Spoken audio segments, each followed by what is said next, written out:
साल का आखिरी सिरा आ गया है। हथेलियों में ठंड उतर आई है, आंखों में धुंध है और जेब में पूरे साल की रसीदें हैं। लेकिन क्या कीजिएगा, साल का आने जाने का सिलसिला चलता रहता है।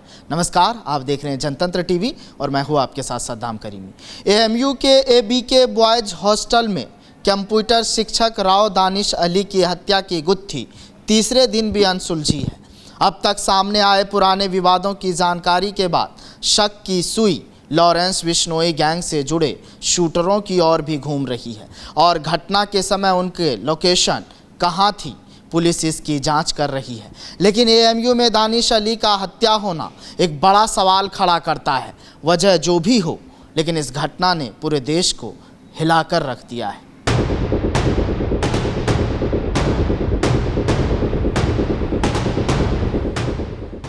लॉरेंस गैंग के जो शूटर पुलिस जांच के दायरे में है, वो अलीगढ़ के रहने वाले हैं और दिल्ली में भी सक्रिय है।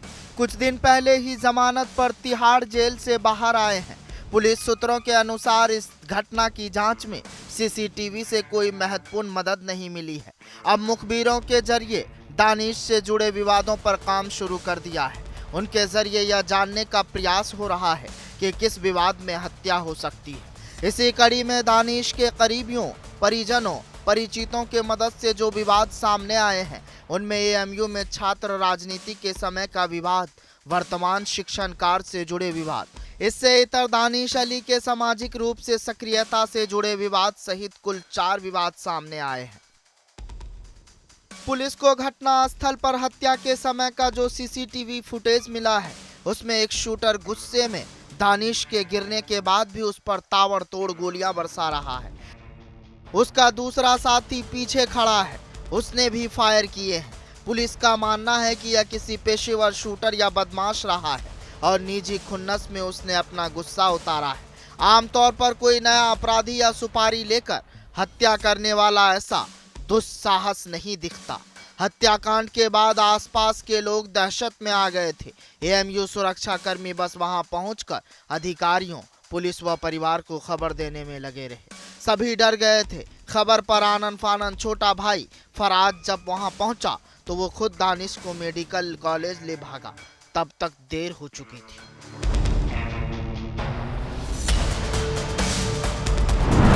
एएमयू में हुए मर्डर केस में लॉरेंस कनेक्शन, घटना में पेशेवर अपराधियों के होने का शक, दहशत में आए लोग, छोटा भाई लेकर भागा, दानिश की हत्या की गुत्थी नहीं सुलझी। एएमयू में ये कैसी सुरक्षा, कब तक होती रहेगी हत्या?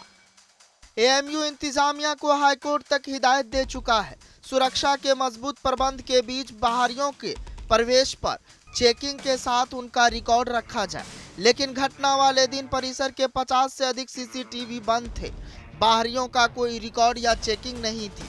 ऐसे में सवाल यही है कि एएमयू में ये कैसे सुरक्षा प्रबंध है, जिनकी कमजोरी की आड़ में हत्या सरीखे जघन्य अपराध होते रहेंगे।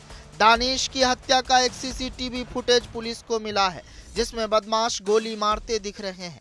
इसके बाद एक सीसीटीवी फुटेज में काले स्कूटर पर हेलमेट लगाए बदमाश पुरानी चुंगी वाले सेंचुरी गेट से निकलते दिखाई दे रहे हैं।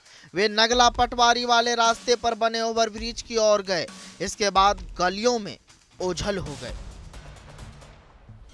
इससे पहले एएमयू में बदमाश किस रास्ते से घुसे, उन दोनों के साथ सहयोगियों में अन्य कितने बदमाश थे, कोई उन्हें दानिश की लोकेशन बता रहा था या नहीं, इस विषय में सीसीटीवी ने कोई सहयोग नहीं किया। इसकी प्रमुख वजह मुख्य मार्गों का सीसीटीवी का बंद होना रहा है। लिहाजा अब बिना जांच एएमयू में किसी का प्रवेश नहीं होगा। एएमयू में घटना के बाद कुलपति मोहम्मद नईमा खातून की अध्यक्षता में शुक्रवार को सुरक्षा मुद्दे पर हाई पावर कमेटी में यह निर्णय लिया गया है। अब प्रवेश के समय किसी भी बाहरी को अपना रिकॉर्ड दर्ज कराना रहेगा। आने का कारण भी बताना होगा। अगर छात्र हैं तो परिचय पत्र दिखाना होगा। इस संबंध में परिसर में सीसीटीवी से लेकर हॉल हॉस्टलों की चेकिंग पर भी जोर दिया गया है।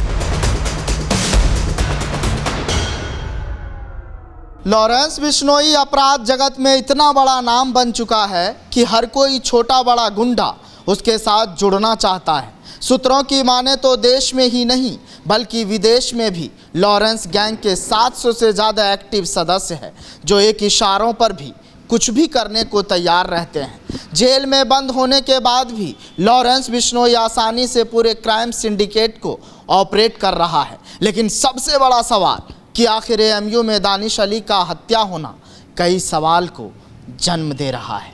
फिलहाल इस कहानी में आज के लिए बस इतना ही। जनतंत्र टीवी पर खबरों का सिलसिला जारी रहेगा।